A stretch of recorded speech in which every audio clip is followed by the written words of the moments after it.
kasus dugaan penggelapan oleh ibu dari Farel Mahardika Putra dan Nayaka Rifano Attala di Polres Tangerang Selatan.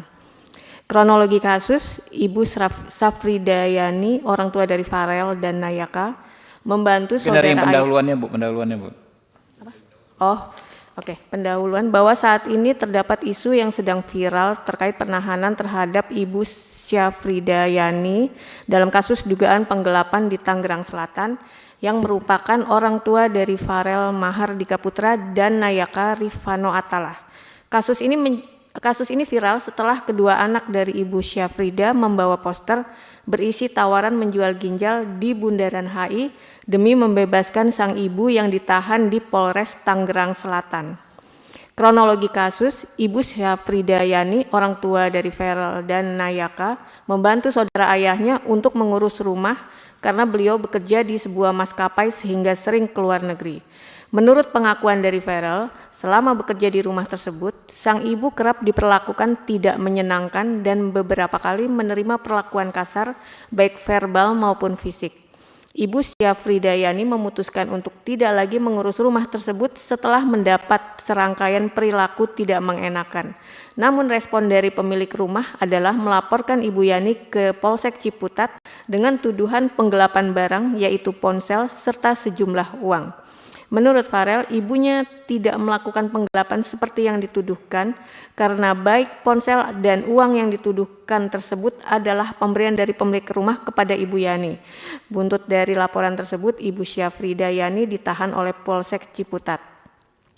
Pada tanggal 20 Maret, Farel Mahardika Putra dan Nayaka Rifano Attala membentangkan spanduk yang intinya ingin menjual ginjal mereka untuk dapat membebaskan kasus Ibu Syafridayani yang ditahan dan menjadi viral di media sosial.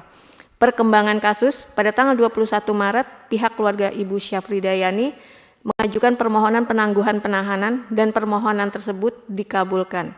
Pada tanggal 23 Maret, terdapat kesepakatan damai melalui mediasi antara pihak terlapor dan pelapor di Jelupang, Serpong Utara, Tangerang Selatan. Setelah proses mediasi tersebut, pada malam harinya sekitar pukul 20.30, pelapor menuju Polsek Ciputat Timur dan melakukan pencabutan laporan terhadap Ibu Syafridayani.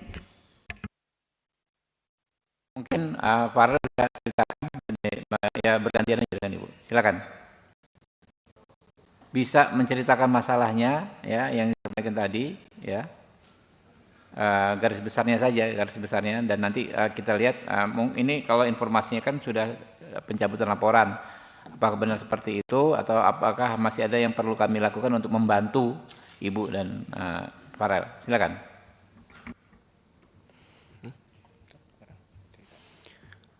Cerita dari awal ya Pak ya. Ya, jadi kronologinya itu kenapa saya kayak gitu, itu hanya dari spontanitas saya sendiri. Ya karena saya nggak tegang lihat ibu saya yang tidak bersalah sedikit pun tiba-tiba ditahan. Dan awalnya juga itu kan kasusnya itu ibu saya diminta membantu, tapi ibu saya ini kan diperlakukan seperti asisten rumah tangganya, dan padahal masih saudara. Tapi terus juga pernah sewaktu-waktu ibu saya sulit dihubungi dan akhirnya dibeliin handphone dengan balasan ibu saya harus bekerja dengannya, dan itu pun ada kesepakatan tentang gaji dan lain-lain.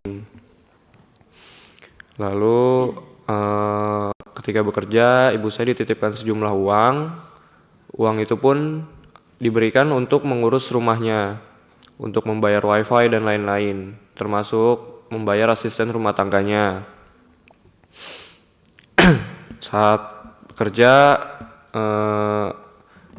ibu saya ini tidak tahan, akhirnya berhenti dan memblokir nomor WhatsApp saudara ayah saya ini. Terus saudara ayah saya pun nggak terima dan ngelaporin ibu saya ke Polsek Ciputat Timur. Polsek. Dengan tuduhan penggelapan uang dan penggelapan barang. Dan ibu saya juga pas ketika dipanggil nggak diberi pendamping. Di sisi lain, saudara ayah saya itu ditemani dengan pengacaranya. Dan akhirnya singkat cerita tanpa ada bukti yang jelas, akhirnya ibu saya ditahan. Saya hanya tahu itu sih. Tuduhannya digelapkan apa, Pak Farel? Tuduhannya itu penggelapan sebuah barang dan uang Senilai senilai 10 juta dan sebuah handphone. handphone ya. Handphone ada nilainya. Handphone apa itu? Kenapa? Handphone apa? Sekitar berapa harga ya? Merek Vivo. Vivo. Vivo. Paling 5 juta, 10 juta ada. 3 jutaan, Pak. 3 jutaan. Itu ya. Ibu ada yang ingin disampaikan, Bu? Tapi terakhir kemarin kan sudah selesai ya, udah Pak penangguhannya penahanannya ditangguhkan ya. Dikabulkan. Lalu sudah ada pencabutan laporan? Sudah ada. Oke. Ya, kami perlu mengapresiasi ya Kapolres Tangerang Selatan Pak Victor ya, Pak Randa ya. Victor ya, karena kemarin Pak Dasko pimpinan DPR 2 hari lalu telepon saya supaya mengkomunikasikan ini dengan Polres Tangerang Selatan dan langsung ini kan di Polsek kemarin ya, di Polsek ya. Jadi Kapolres atasannya Kapolsek Pak Victor lah yang berinisiatif menyelesaikan masalah ini dengan restoratif justice. Kita apresiasi Pak Victor ya. Nanti mungkin ya teman-teman ya, simpulannya kita dorong supaya ini memang benar-benar tuntas ya, si ibu tidak lagi dipermasalahkan secara hukum. Itu Bu ya. Soal uang berapa 10 juta plus handphone Vivo, kalau toh si pelapor ya menginginkan uang tersebut, komunikasi tadi ada pimpinan DPR yang siap menanggulanginya. Ntar dari kami aja Bu ya. Kalau memang diminta ya. Jadi yang dipikirkan apa diminta uangnya itu berapa 10 juta plus berapa handphone senilai 5 juta, nggak ada masalah, ntar kita yang tanggulangi ya Bu ya. Ya Bu. Untuk handphone sudah kita berikan, Pak. Sudah diberikan. Iya. Dia kalau uangnya masih menuntut nanti kita akan berikan Bu, nggak ada masalah. Jadi jangan jadi beban Ibu ya. Oke, Jangan jadi siap, Pak. beban Farel ya. Iya. Supaya Makasih, Pak. masalah ini benar-benar tuntas ya. Iya, Pak. Ini atensi khusus dari pimpinan DPR Pak Supni Dasko ya, yang memberikan tugas khusus kepada kami ya. Mungkin ada masukan dari Pak Rikwanto, dikit aja.